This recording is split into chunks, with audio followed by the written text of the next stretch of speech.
Assalamualaikum warahmatullahi wabarakatuh. Selamat jumpa semuanya. Bertemu pada mata kuliah Kimia Farmasi, di mana Kimia Farmasi 2 ini kita akan belajar mengenai macam-macam metode titrasi.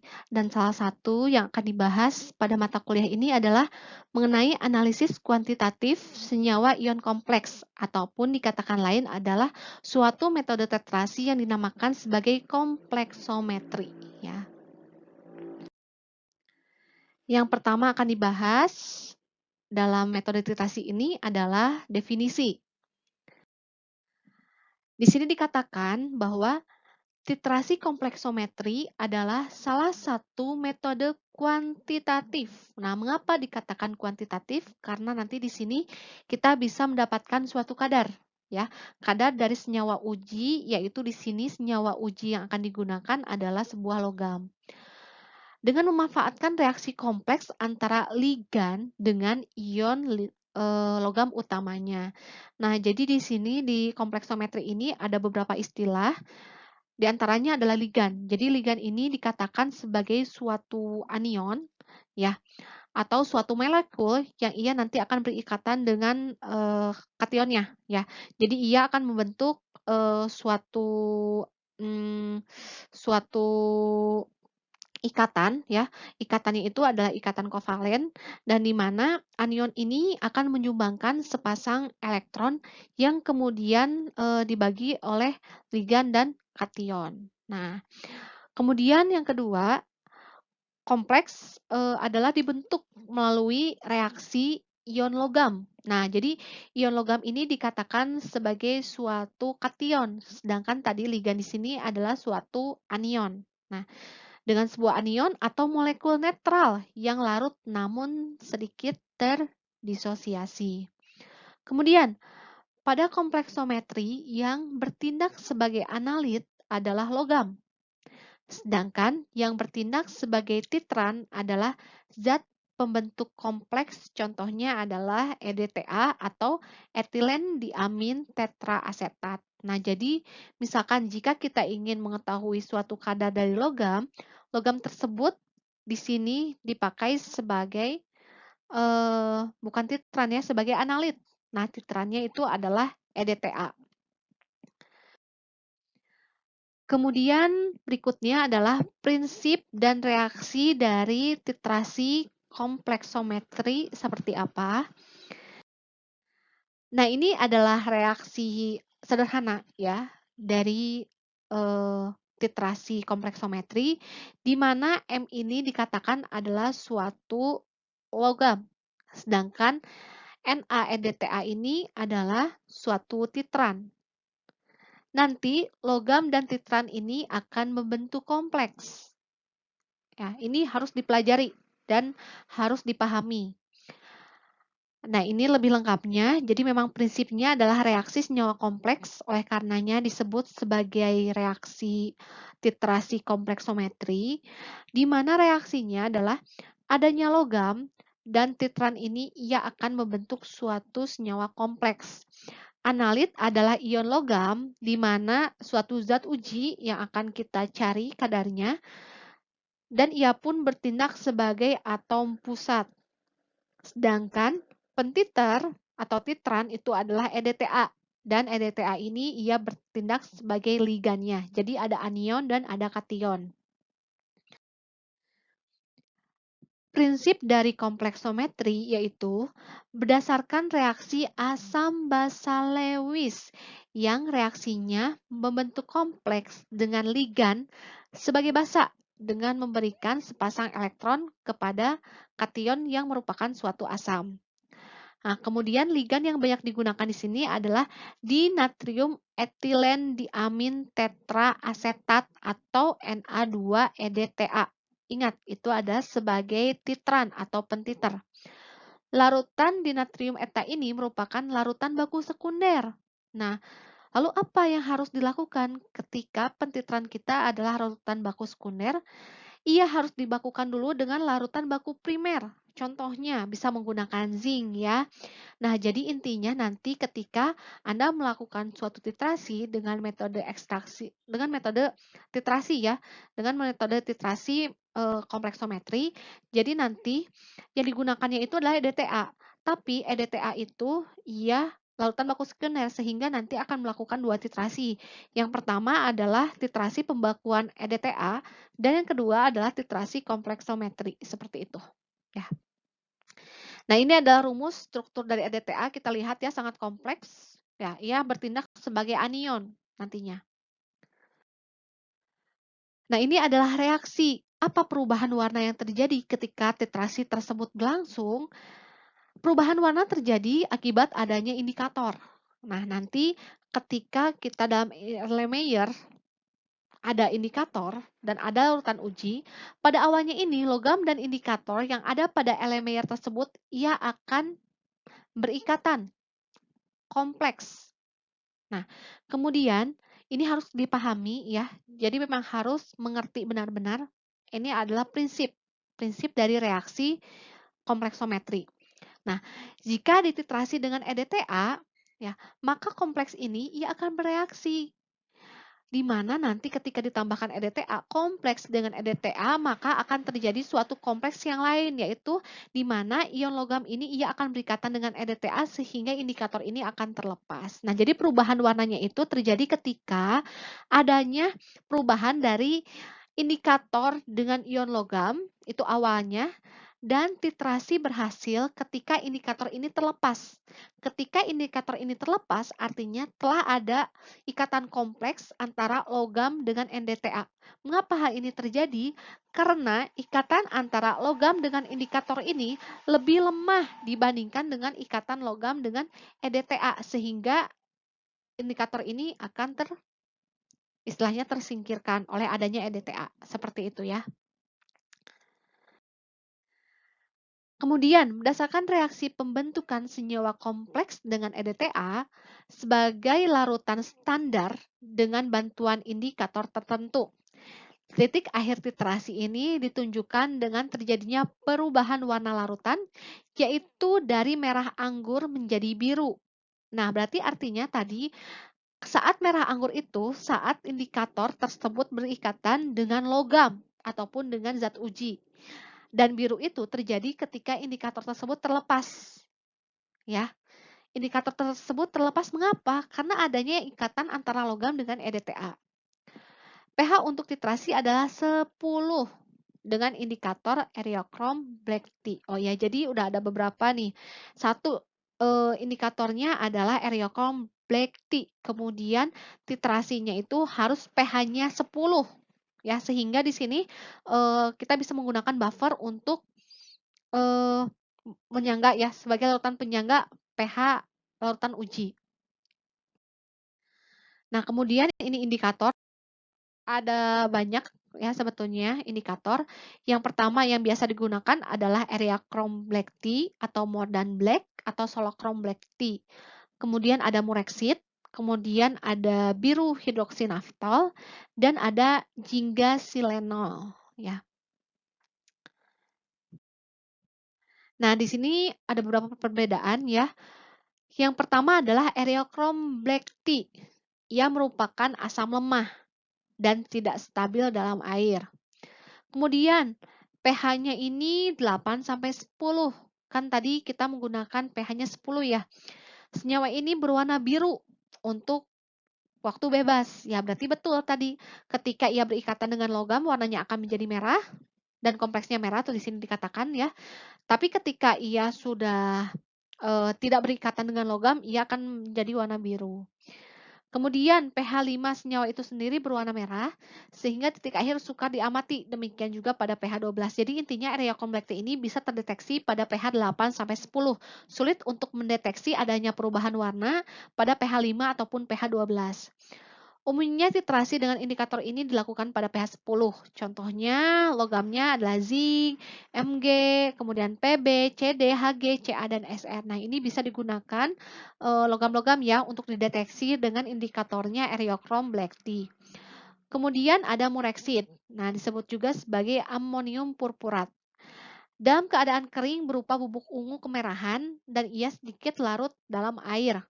Kemudian dalam larutan, rentang warna dari kuning pada pH asam kuat ini melalui kemerahan sampai ungu.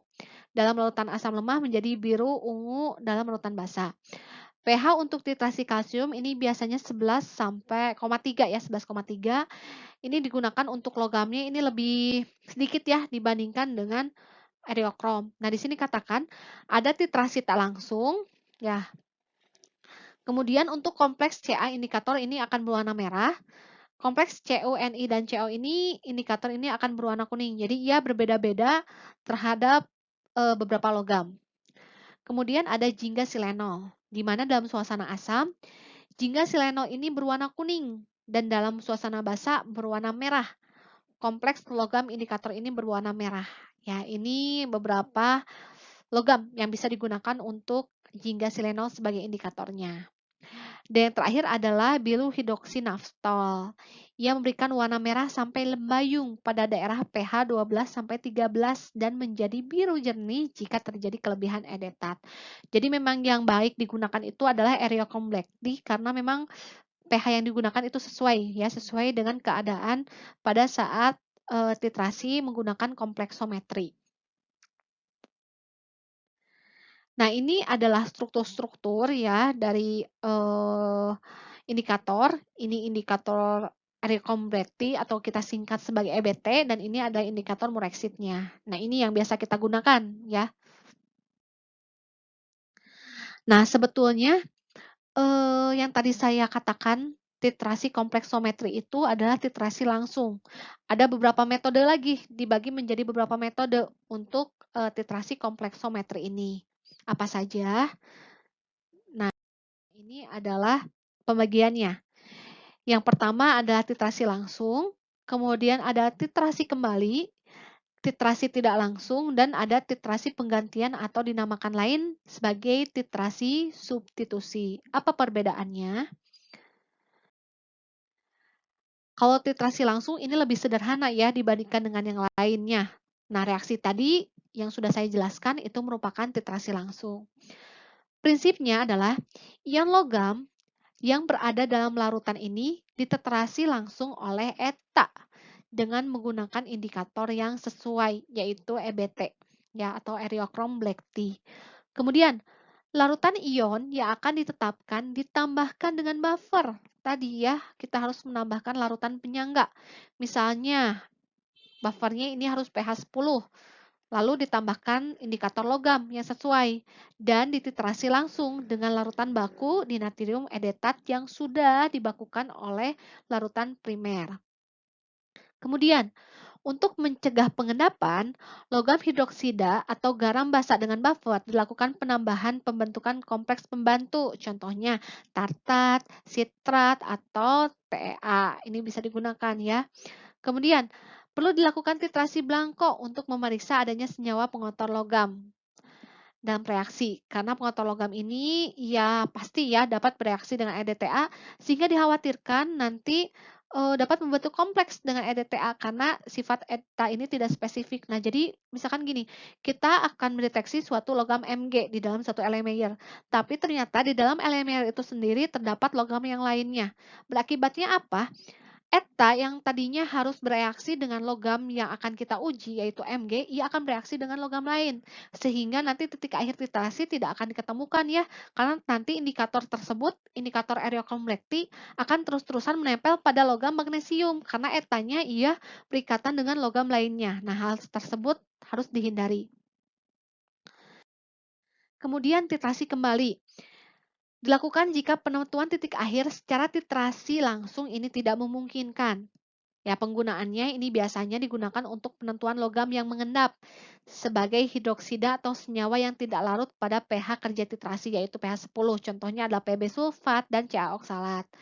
Kemudian digunakan untuk logam yang bereaksi lambat dengan eta, di mana pembentukan kompleks logam eta ini terjadi sangat lambat dan labil pada pH titrasi, sehingga nanti bisa jadi titik akhir titrasinya itu sudah jauh terlampaui. Ya.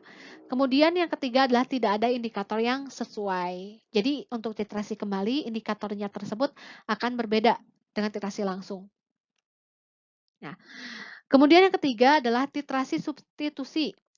Titrasi ini dipilih jika cara titrasi langsung dan titrasi kembali tidak dapat memberikan hasil yang baik. Dipilih jika ion logam ini tidak bereaksi sempurna dengan indikator logam. Dan stabilitas kompleks logam eta ini justru ia lebih besar dibandingkan dengan stabilitas kompleks logam lain seperti Mg atau Zm ya. Dan ini juga biasa digunakan untuk magnesium ataupun kalsium.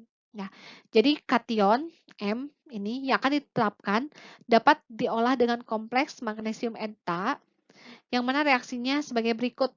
Ya, jadi di sini ada suatu kompleks ya, dan di sini adalah suatu zat yang akan kita gunakan atau uji.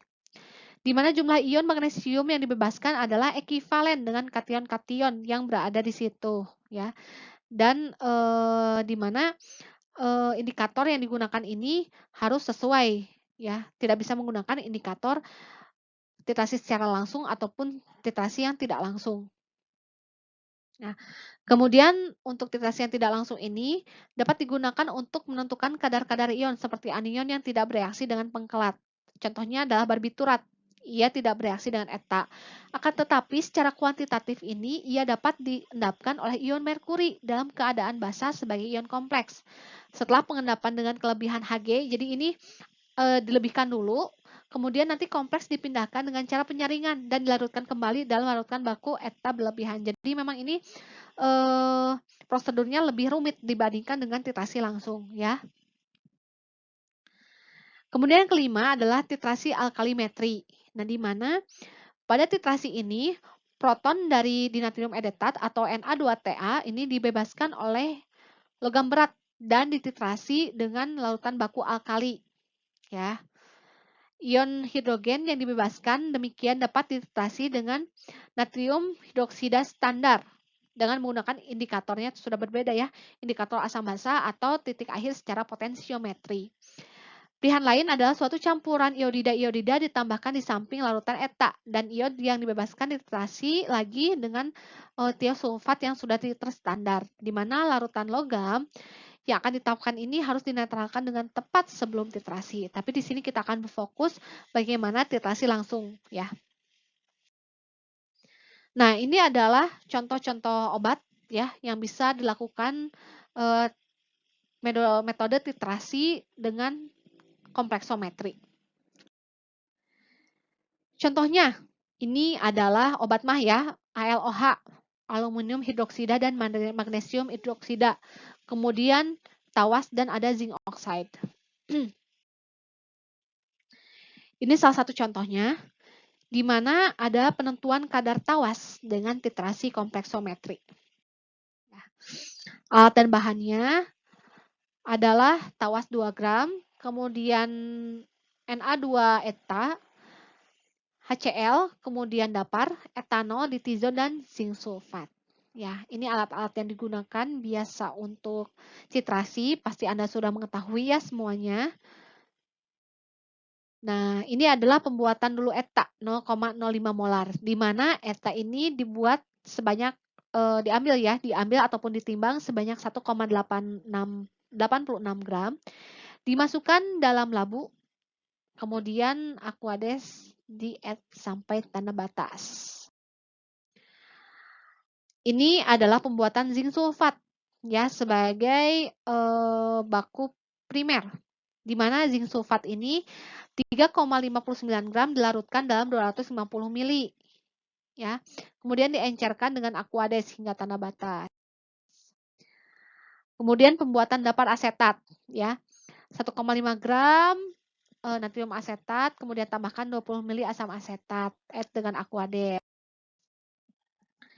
Pembakuan eta ini pada awalnya adalah timbang eta yang tadi ya, kemudian larutkan dengan air hingga 1000 mili, timbang 2 gram kawat aluminium ke dalam labu, kemudian tambahkan asam klorida,